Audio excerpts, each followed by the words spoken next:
रामकृष्ण हरी. सर्व पंढरीश पांडुरंग परमात्म्याच्या भक्तगणांना सेवकाचा सादर साष्टांग दंडवत प्रणाम. वारकरी संप्रदाय हा जगाच्या पाठीवरती सगळ्यात महान संप्रदाय म्हणजे वारकरी संप्रदाय आहे. त्या वारकरी संप्रदायाची जी काही कीर्तन पद्धती आहे त्या कीर्तन पद्धतीचा अलीकडे लोप पावलेला आहे. त्या कीर्तन पद्धतीचा मार्ग भरकटलेला आहे. त्या कीर्तन पद्धतीचा मार्ग भरकटल्यामुळे लोकांना तमाशात आणि कीर्तनात फरक जाणवत नाहीये. लोकांना तमाशा आणि कीर्तन हे एकच वाटत आहे. कारण ढसाळलेली कीर्तन पद्धती, त्या कीर्तन पद्धतीमध्ये विनोदवीर आहेत, हास्य करणारे आहेत, वेगवेगळ्या प्रकारचे शास्त्री, बासरी, कासरी, तसरी, असरी नको त्या पदव्या लावून घेतात आणि समाजामध्ये कीर्तनकार म्हणून मिरवतात. त्याच समाजाची त्या ठिकाणी दिशाभूल करतात. समाजाला त्या ठिकाणी वाईट मार्गाला प्रवृत्त करतात. समाजाच्या मनामध्ये कीर्तन पद्धती वैराग्य निर्माण करण्याचं साधन होतं. ते कीर्तन पद्धती आज समाजासाठी वैराग्य नाही तर ते कीर्तन पद्धती ही विषयांकडे धाव घेणारी झालेली आहे. म्हणून वारकरी संप्रदायाचे जे काही उपासक आहेत, परम श्रद्धेय परम आदरणीय स्वानंद सुखनिवासी सद्गुरु श्री जोग महाराजांच्या वारकरी शिक्षण पद्धतीमध्ये आज काही कीर्तन पद्धतीसाठी आचारसंहिता लावलेली आहे. ती आचारसंहिता म्हणजे काय, आचारसंहिता काय आहे, ती आचारसंहिता मी तुम्हाला या ठिकाणी दाखवणार आहे. व्हिडिओला मी सुरुवात करतो. सगळ्यांनी नियम पाळा. तुम्ही जर सप्ताहाचं नियोजन करत असाल, सप्ताहाचे कार्यकर्ते असाल, सप्ताह कमिटीचे अध्यक्ष सदस्य असाल तर ही आचारसंहिता लागू झालेली आहे. ती आचारसंहिता वाचा आणि मगच कीर्तनकारांना तारीख द्या, तुमच्या गावात बोलवा. मी स्वतः कीर्तन करतो, पण नियमात राहून केलं पाहिजे आणि नियमातच राहिलं पाहिजे. चला तर व्हिडिओ तुम्हाला मी दाखवतो. चालू कीर्तन पद्धतीचा विचार करत असताना वारकरी संप्रदायाच्या काही ज्येष्ठांनी सांप्रदायिक कीर्तन पद्धतीला काहीतरी आचारसंहिता लागावी म्हणून 14 कलमांची आचारसंहिता ही आपल्या समोर मांडलेली आहे. त्या आचारसंहितेमध्ये पालन करत असताना त्यांनी काही नियम सांगितलेत. 14 कलमांची आचारसंहिता आहे. ती आचारसंहिता आपण बघणार आहोत. आहे वारकरी शिक्षण संस्था जोग महाराज सगळे विद्यार्थी आहेत. विद्यार्थ्यांकडून ती प्रतिज्ञा करून घेत आहेत की बाबांनो आपल्याला काय करायचंय, कसं करायचं याची सगळ्यांना जाणीव असावी. चला तर आपण आचारसंहितेकडे जाऊया. नेमका आचारसंहितेमध्ये काय काय सांगतात तर वाचूया आपण. चला पहिल्यांदा आचारसंहितेचा नियम. ज्ञानेश्वरी गाथा संत वाङ्मय यांचा सखोल अभ्यास करून नंतर इतरांना सांगणे. शुद्ध आचरण ठेवून नित्य नेमाने पंढरपूर, आळंदी व देऊची वारी करणे. आचारसंहिता नियम 3, कीर्तनाला धंदा व्यवसाय करणार नाही. आचारसंहिता नियम 5, कीर्तनाचा उपयोग मोठेपणा किंवा अपमानासाठी करणार नाही. 5, विद्यार्थी म्हणून जन्मभर साधक राहीन, बुवाबाजी करणार नाही. 6, संस्कृती, धर्म, देश, पोशाख याबद्दल अभिमान राखेल.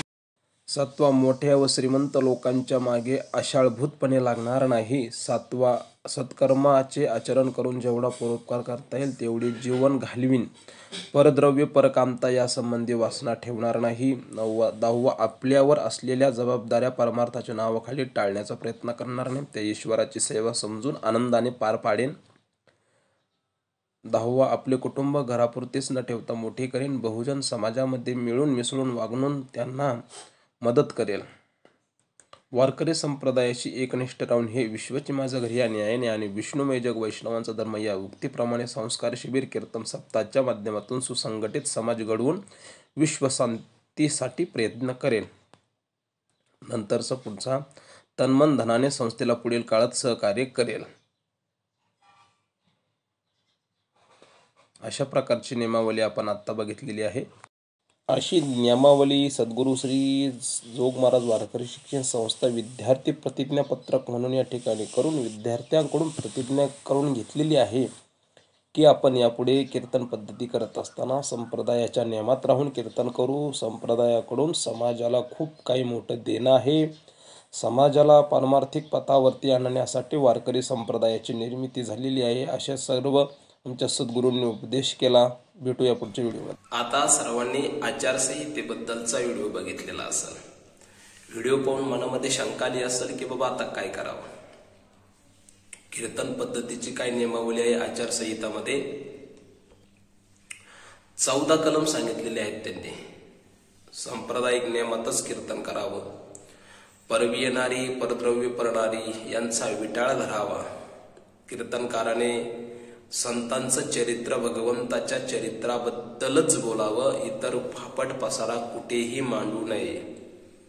कीर्तन करत असताना आपण संप्रदायाचे सेवक आहोत, पाईक आहोत याच भावनेने कीर्तन करायचं. कीर्तनकाराने ठरवून पाकिट घ्यायचं नाही. जी दक्षिणा स्वरूपात दिली जाईल तीच घ्यायची. सगळी आचारसंहिता तुम्ही स्वतः बघितलेली आहे. सुधरा. समाज सुधारला तर कीर्तनकार सुधरेल आणि समाज बिघडला तर कीर्तनकार सुद्धा बिघडतील. कारण समाजामध्ये जे विकतंय तेच दुकानात ठेवावं लागतं असेही काही कीर्तनकार म्हणतात. म्हणून समाजाने चांगल्या गोष्टीची आवड निर्माण करा. चांगल्या गोष्टीमध्ये आपली त्या ठिकाणी काय दाखवा, उत्सुकता दाखवा. आम्हाला शास्त्र सांगा. वर्षश्राद्धाच्या वेळेस शास्त्र सांगितलं पाहिजे. वर्षश्राद्ध म्हणजे काय, दशक्रिया विधी म्हणजे काय, शास्त्र सांगितलं पाहिजे. आपण वाढदिवस करतो, वाढदिवस करावा की नाही करावा. जवळ बाळ बडिया वाळे. माऊली ज्ञानोबा सांगतात काळ हा माणसाला गिळंकृत करत असतो. काळाच्या जबड्यामध्ये आपला देह जात असतो. त्या देहाची आपण नाशिवंत वर्षाचा त्या ठिकाणी वाढदिवस म्हणून साजरा करतो. याही शास्त्राचा नियम समाजापर्यंत पोहोचला पाहिजे. समाजाची दिशाभूल करून जर आपण समाजाचे मार्गदर्शक बनत असेल ना, स्वतःच वाट चुकलोय आपण.